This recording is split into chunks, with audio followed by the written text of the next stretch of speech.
this video, I'm going to show you a family of mathematical theorems that show that complete disorder, complete chaos is actually impossible. My thank you to Brilliant for sponsoring today's video. More about them at the end. The simplest theorem is kind of a fun party trick. We call this the theorem on friends and strangers. Imagine 6 people go to a party, and some of them know each other and some of them don't. And I'm going to draw a blue line between 2 people if 2 people know each other. But if 2 people don't know each other prior to the party, I'm going to draw a red line between them. And so in a party of 6 people, there's all sorts of different lines connecting every single person, and some of them are going to be blue and some of them are going to be red. In fact, there's 15 lines here. There's 2 possibilities for every single line, and so there's 2 to the 15 possibilities. Now, in this case, we have the following triangle. This is a triangle of 3 people where they all don't know each other. That is, we've colored them all red. We also have a blue triangle where there's 3 people, all of whom know each other. So this is the theorem. In every single one of those 2 to the 15 possibilities, there will always be one of these triangles. Either a triangle where everybody knows each other or a triangle where everybody doesn't know each other. This example happens to have both of them, but there always has to be at least one of them. Let me show you why this always has to be the case. Let's just focus on one person. Emanating from this one person, there's lots of different ways to draw them blue or red. Now, because there are 5 lines leading away from this person, it must always be the case that at least 3 of them are the same color. This, by the way, is why I needed 6 people, which would lead to 5 connections going from 1. If you had less than that, it could be the case that 2 people were red and 2 people were blue, and then you'd never get 3 of the same color leaving. So let me just focus on the 3 that are the same. Now I'd like to turn to the 3 people who have been connected. And this creates a new triangle, and I'm leaving it in dotted lines here because I haven't yet decided whether it's going to be blue or red. There's a few cases. Okay, one case is that all 3 of sides of this new triangle are in fact red. And if that's the case, then, well, things are over immediately. I've got my triangle, all 3 sides of which are the same color. So the harder scenario is, what if it is not the case that all 3 are red, in which case one of them is blue? Doesn't matter which one. Let's say it's this particular one right here. Well, as soon as you make one of those sides blue, then you immediately get a blue triangle. And so we're left with a scenario, either you get a red or you get a blue. The theorem is proven. Now, while this argument needed 6 people to work, if you had more than 6 people, the exact argument works in exactly the same way. There's always at least 3 of the same color leaving from a particular spot, and then you can do this argument with the triangles. This is the first theorem in a family of theorems that are collectively known as Ramsey Theory. And the big idea of Ramsey Theory is that if your system is large enough, then you can guarantee the existence of small orderly structures within the larger system.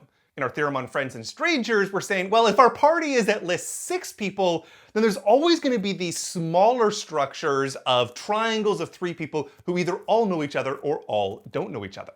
But this broader idea extends to many scenarios. So let me show you the next one, which is based out of the game of Tic-Tac-Toe. So Tic-Tac-Toe is this game where you have a 3x3 grid and you're alternating with your partner, filling it in with X's and O's, and you keep filling this in until someone manages to get to a line of 3 in a row of either all X's or all O's. Kind of reminiscent of our theorem on friends and strangers. We were proving the existence of these triangles of 3 people who either all knew each other or all didn't. And the result of this particular game is that there is no lines of length 3 that are all X's or all O's. This is called a draw, and you can always force a draw, at least when you're playing in 2 dimensions. But you can play tic-tac-toe in larger numbers of dimensions as well. This is a 3x3x3 version of tic-tac-toe. It's kind of like 3 different tic-tac-toe games going all on at the same time. When you place down your X's or O's, you can put them on any of these 3 layers. When I constructed this, my first layer was that drawn game we saw before, and then for the second layer, I inverted everything to try to block the possibility of 3 in a row. But unfortunately, I failed, because I have this kind of funky version of a diagonal where it's 3 in the row and all of them are X's. So in this case, the player who was playing X was able to win. And I don't have to stop at 3 dimensions. I mean, I can imagine a version of this game that was 3 copies of the 3-dimensional tic-tac-toe. We would call this 3 by 3 by 3 by 3 tic-tac-toe. We're stretching into the 4th dimension. And you can stretch into any number of dimensions as well. You could have 3 copies of this, for instance. Because I just copied my cube 3 times, there's all sorts of 3 in a rows. But check out like this one. It gives an example of the kind of funky nature of what you can imagine being a straight line in this 4-dimensional case. And I can generalize tic-tac-toe in other ways. This, for example, is using a 2-dimensional tic-tac-toe, but now it's a 4 by 4 grid. And I can have a diagonal which is of length 4. Or I could have more than just X's and O's. I could add plus signs in there as well and have 3 people playing. There's many different generalizations. I don't know if anyone remembers, but cubic was this tic-tac-toe variant from the 70s. This is a scenario where we're trying to get 4 in a row, but there's 3 different dimensions to it. So this is 4 by 4 by 4, and then there's also 3 different colors. It's a 3-person game. I'm leading up to a big theorem about all of these different variants.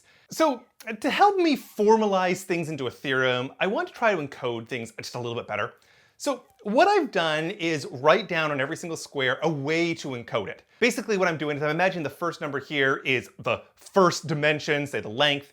The second number refers to the width, and then the third one refers to the height. So for example, the square in the bottom left corner on the first board gets 1, 1, 1. So now I'm going to give you something I refer to as a combinatorial line. This is something like 2, 1, and then a variable x. And the idea is when you put an x in here, you're saying, well, x can be anything. It could be 1, 2, or 3. And so the 3 highlighted squares form this combinatorial line. Their first 2 locations are always 2, 1, but the third location is either 1, 2, or 3. There's all sorts of these. For example, the combinatorial line x1x sort of goes up this diagonal here. The middle always has to be 1, but the beginning and end of it could either be 1s, 2s, or 3s. One of my favorite combinatorial lines is 3 x's in a row. It kind of goes up the diagonal like this one. Super pedantic point before we get to our theorem, which is that in what you might think of as tic-tac-toe, there's actually some lines that can't be written as a combinatorial line the way we've done it. Like in this one here, for example, the first coordinates go up 1, 2, 3 as you move to the right, but the second coordinates go down 3, 2, 1, so it can't be neatly written that way as a combinatorial line. So the standard setting of the theorem is slightly more restrictive than tic-tac-toe, but we're gonna be able to always win even in the more restrictive case. It's not gonna matter. And now, the big moment. This is our Hales-Jewett Theorem. And it says, it doesn't matter how long you want the lines to be. It could be any positive integer, we'll call it n. It doesn't matter how many colors you're allowed to have, how many players of your game is. Eventually, there is a high enough number of dimensions where the n by n by n by n d times in dimension d cubed is guaranteed to have a combinatorial line. And this means these variants of tic-tac-toe will always be winnable, that there's never going to be a draw possible. There will always be one of these combinatorial lines, at least if you're in high enough numbers of dimensions. And this theorem maybe gives a better sense of why I was describing Ramsey theory as saying that complete disorder and chaos isn't actually possible. Because it's saying in large enough dimensions, you get something that's very orderly. You get this entire line where everything is exactly the same all the way along the line. And you can't avoid this. Even if the lengths of your lines need to be very large values of n, even if the number of colors is very large number of colors c, then for big enough dimensions, you will get one of these straight lines. That structure is unavoidable. A big question in Ramsey theory is like, okay, but what d? And so what we're really going to be interested in is figuring out what is the minimum number of dimensions. We call this the Hales-Jewett number, and it's a function of the length that you're looking for and the number of colors. Okay, so what we've seen, for example, with tic-tac-toe is if I'm interested in the Hales-Jewett number for 3 in a row with 2 colors, so how many dimensions do I need to go to guarantee that there's a winner? It turns out it's 4 dimensions. I think I actually mentioned that the type of combinatorial line that this theorem uses is slightly more restrictive than what you think for tic-tac-toe. So using all the lines you can imagine for tic-tac-toe, it turns out to actually be 3, but with this more restrictive notion of a combinatorial line, we get the value of 4. So in 4-dimensional tic-tac-toe, with 2 colors, demanding lines of length 3, you will always be able to win. In fact, it's always the first player that can win, because if the second player was able to win, there's a strategy switching argument that means the first player can be the one that actually does the winning. Huge advantage for going first. Now, I do want to give you a bit of a feel for what proofs in Ramsey theory feel like, but I'm going to delay that until the next theorem. All right, new theorem with the same kind of feeling. Imagine I've got the numbers 1 through 8. There's a notion called an arithmetic sequence, and an arithmetic sequence is something like this one. Consider, for instance, the numbers 1 and 3, they have a gap of 2. But then I could carry on and see 3 to 5 also has a gap of 2, and 5 to 7 has a gap of 2. So 1, 3, 5, 7 forms what we call an arithmetic sequence. This is 4 numbers in a row where the gap between them is the same thing, it's just an addition by 2. There's many different arithmetic sequences. For example, 1, 4, 7 is an arithmetic sequence of length 3, where the gaps between them are just adding 3 every time. So let's do this familiar trick now of trying to color code things. Imagine I took my 8 numbers and I just randomly put some of them as blue and some of them as yellow. And this is a very special case, because for these 8 numbers and this particular coloring of 8 numbers, it turns out there are no arithmetic sequences. Anytime you try something like adding 3, you get a blue and then a yellow. And it doesn't matter what you try, this is never going to work. What if I made it a bit larger? What if I went up a dimension in the tic-tac-toe analogy? What if I added a 9th number? It turns out that regardless of what I choose to color this 9th number, this is going to form an arithmetic sequence of length 3. For example, let's go with the color blue first to see if that works. Well, it does. You get 1, 5, 9, all colored blue and gaps of 4. This is an arithmetic sequence of length 3. So that's great. Well, what if I didn't cover it blue? What if instead I colored it yellow? But then again, I have an arithmetic sequence. This time I can consider the numbers 3, 6, 9. This is an arithmetic sequence of length 3 with gaps of 3. So it turns out that while there's colorings of 8 numbers that have no arithmetic sequences of length 3, at least for this specific coloring, when I add a 9th one, I am forced, no matter what I do, to get an arithmetic sequence of length 3. But this example generalizes, and it turns out that every possible way that I could color in the numbers between 1 and 9 with 2 colors is going to give me a length 3 arithmetic progression. With 9 slots and 2 colors for each one, there's 2 to the 9 possible things. So you can just plug this in the computer, and pretty quickly the computer's going to spit out that, in fact, every one of those has an arithmetic sequence. We can brute force prove it. But it's true in generality. This is van der Waerden's theorem. And it says that it doesn't matter how long you want your sequences to be. It doesn't matter how many colors you choose to impose. There will always be a number n where if you have n different numbers and n is large enough, then it doesn't matter what weird way you choose to color it, there will always be these length L arithmetic sequences. It's this idea of small scale order appearing once again.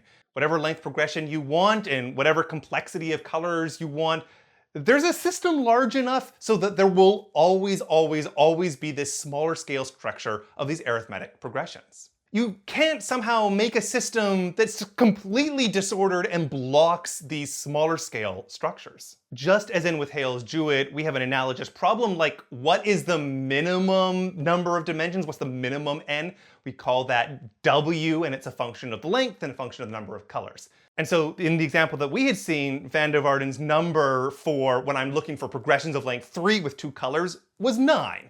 With 8, we had seen a counter example where there were none, but with 9, we have managed to brute force at least demonstrate that this is always the case. But I don't want to brute force. I want to show you a flavor of how to prove these theorems that we've seen so far. Remember how I just said that the van der Waerden's number for length 3 and 2 colors was 9? I'm going to go massively overkill. And I'm going to prove that it's less than or equal to 325, a much bigger number. You might think that that's ridiculous, but this big number allows me to illustrate a really beautiful proof that's just a lot more elegant than just brute force number crunching. So here's the idea. I've got the numbers between 1 and 325, and I want to show that any way that you can put a coloring of two colors on it, there will be an arithmetic progression of length 3. What I'm going to do is I'm going to write down all the numbers between 1 and 325, but I'm going to break it up into blocks of 5. 1, 2, 3, 4, 5, that's the first block, then 6, 7, 8, 9, 10, that's the second block, all the way down to 321 through 325. When I break it up in this way, I've sort of created all of these rows. There's a first row that's got 5 numbers, a second row with 5 numbers, and so forth. So let's focus on the first row and imagine I've colored it in some totally random way. How many ways are there for me to color it? Well, there's 5 entries in every row, there's 2 different possible colors, and so there's 2 to the 5, which is 32 possible colorings of any individual row. Now I've got 65 rows. There's only 32 possibilities, so it turns out that if I just looked at the first 33 rows, there's only 32 possible colorings, so if I have 32 rows, there has to be a repetition where both rows have the exact same coloring. So let me split those out. Let me say that I've got 2 rows, I'll call them row R1 and row R2, and I don't know what the coloring is, but I know it has to be the same. This is sometimes referred to as a pigeonhole argument, where you're like, I have 33 rows, I'm trying to put them into 32 possibilities. There's got to be a repetition somewhere. There's 2 color options in our example, yellow and blue. So if I look at the first 3 entries, it's guaranteed that I'll have a repetition of colors between the 2 colors over 3 entries. Pigeonhole argument again. Maybe it looks something like this, where the first and the third one are yellow, or maybe it's the first and the second, or the second and third, but among those first 3 entries, 2 of them have to be the same color. Without loss of generality, let's just assume it's yellow, and I've put them in the first and third location, but it could be any of those possibilities. Since I've got yellows in the first and third location, if I had a yellow in the 5th location, there would be my arithmetic progression of length 3 with a gap of 2 between them. And indeed, if my 2 that were the same color were any of the other locations, it's always possible within 5 entries for me to make an arithmetic progression. So if it was yellow, I would be done already. The more tricky case is, well, what if it's not? What if it's blue? I have these 2 yellows. To block it being an arithmetic progression, I'm going to put a blue at the end. And I had to find a different way to force my arithmetic progression to exist. So that's row 1. What about row 2? Row 2, as you will recall, was identical. It's the exact same color. So whatever I had for row 1, I have to have the same thing for row 2. And now I'm going to look at a third row. The third row right now has no colors in it because I was only guaranteeing there were 2 rows that were the same. So which is the third row that I should look at? Well, a funny way of writing row 2 is to write row 2 is row 1 plus the gap between them, row 2 minus row 1. So the gap between row 1 and row 2 is the difference, R2 minus R1. So I'm going to define row 3 to be R1 plus twice the gap. It's twice R2 minus R1. That is, if I just think about the numbers R1, R2, and R3, they form an arithmetic progression. They have the same gap between them, the same gap R2 minus R1.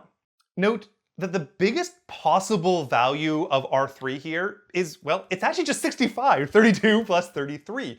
This is why I chose the number 325. This was going to work out here if I had 65 times 5, which is 325.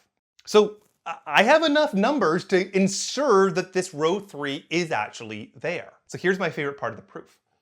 I want to force a length 3 arithmetic progression to exist. Let me focus on this square here. I'll color it green for now because I don't know whether it's going to be yellow or blue. My claim is that either way, regardless of whether it's yellow or blue, there's going to be an arithmetic progression.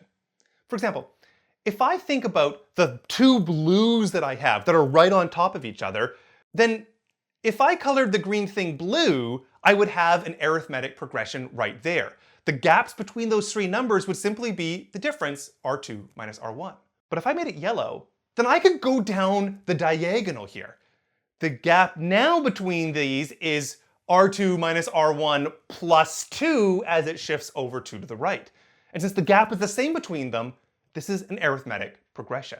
So it doesn't matter whether I make it yellow or blue, an arithmetic progression is forced. Now I had made some choices. For example, in the first row, I had chosen the first and third location to be where I put the two yellows.